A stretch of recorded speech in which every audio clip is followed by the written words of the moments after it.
you will have joy in the Lord. నీవు యెహోవా యందు ఆనందించెదవు. And God will cause you to ride in the heights of the land, triumphing over everything. ప్రతి దానిని కూడా అధిగమిస్తూ దేశం యొక్క ఉన్నత స్థలముల మీద దేవుడు మిమ్మును ఉంచనయ్యున్నారు.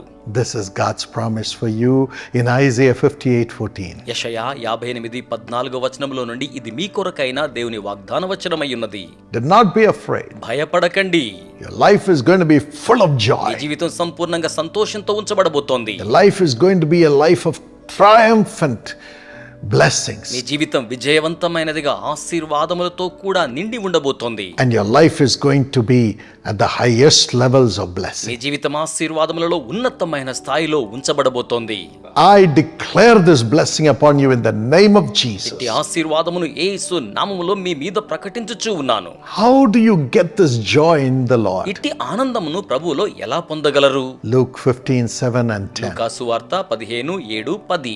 When you repent of your sins మీరు మీ పాపములను గురించి పశ్చాత్తాపపడి ఉన్నప్పుడు, and turn to Jesus as a repentant person, పశ్చాత్తాపపడి ఉన్న మారు మనసు పొందిన వ్యక్తిగా ప్రభు వైపుకు మరలుకొని ఉన్నప్పుడు, there is joy in heaven. పరలోకమందు సంతోషమున్నది. That joy will fill your heart. ఆ సంతోషం మీ హృదయాన్ని నింపనయ్యున్నది.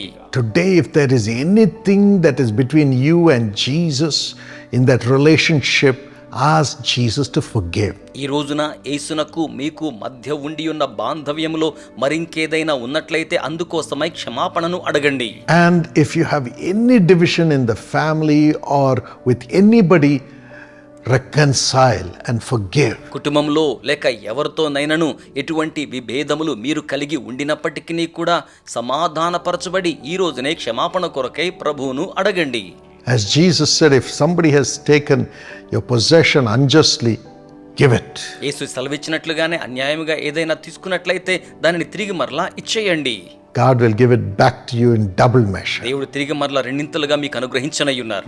Leave whatever people are pulling away from you and go and start again.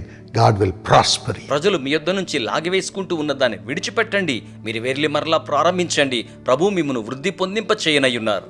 A man cheated another person who was running a television company. Television కంపెనీని నిర్వహిస్తూ ఉన్న ఒక వ్యక్తిని మరొక వ్యక్తి మోసగించి ఉన్నారు. And the man said, I have to commit suicide. I have no other way. ఆ వ్యక్తి అయితే ఇక నేను ఆత్మహత్య చేసుకోవాల్సిందే, నాకు వేరే దారియే లేదనుకున్నాడు. Somebody brought him to my father. ఒకరు అతనిని మా తండ్రి గారి దగ్గర తీసుకొచ్చారు. My father prayed. మా తండ్రి గారు ప్రార్థించారు. The Lord said, ప్రభు సెలవిచ్చారు. ask him to leave whatever he has lost. తను ఏదైతే నష్టపోయాడో కోల్పోయాడో దానిని విడిచిపెట్టమని చెప్పండి అని చెప్పారు. Ask him to go and start another television company. మరొక టెలివిజన్ కంపెనీని ప్రారంభించమని చెప్పమని చెప్పారు. I will bless him in double measure. నేను అతని రెండింతలుగా ఆశీర్వదించనయ్యున్నాను. He was not a Christian, అతను క్రైస్తవుడు కాదు. but he obeyed the Lord Jesus through my father's word. అయితే మా తండ్రి గారి మాటల ద్వారా అతడు యేసుక్రీస్తు ప్రభువుల వారికి విధేయుడయ్యారు. And he went and started a new television brand. ఆయన వెళ్లి నూతనమైన టెలివిజన్ బ్రాండ్ను ప్రారంభించారు. God blessed it 8 times. దేవుడు దానిని 8 రెట్లుగా ఆశీర్వదించారు. He became very అతడు prosperous. చాలా వర్ధిల్లతను పొందాడు. He became the director of a bank. ఒక బ్యాంక్ కి డైరెక్టర్ అయ్యాడు. And the same person అదే వ్యక్తి helped my father to get the first loan to build the Karunya institutions. కారుణ్య విద్యా సంస్థల నిర్మాణానికి మొట్టమొదటి రుణ సౌకర్యాన్ని పొందేలాగున మా తండ్రి గారికి సహకారం అందించారు. God will help you also. దేవుడు మీకును సహాయం చేస్తారు. He will give you joy in the Lord. ఆయన ప్రభువునందు మీకు ఆనందమును అనుగ్రహించును. And he will give you grace to ride in the heights of the land. దేశం యొక్క ఉన్నతమైన స్థలముల మీద ఉంచబడే కృపను ఆయన మీకు అనుగ్రహించును.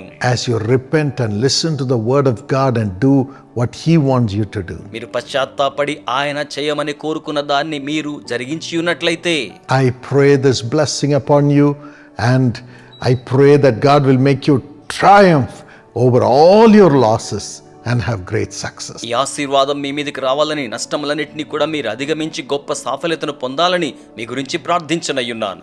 Father, bless your son, your daughter. తండ్రి మీ కుమారుని కుమార్తెను ఆశీర్వదించండి.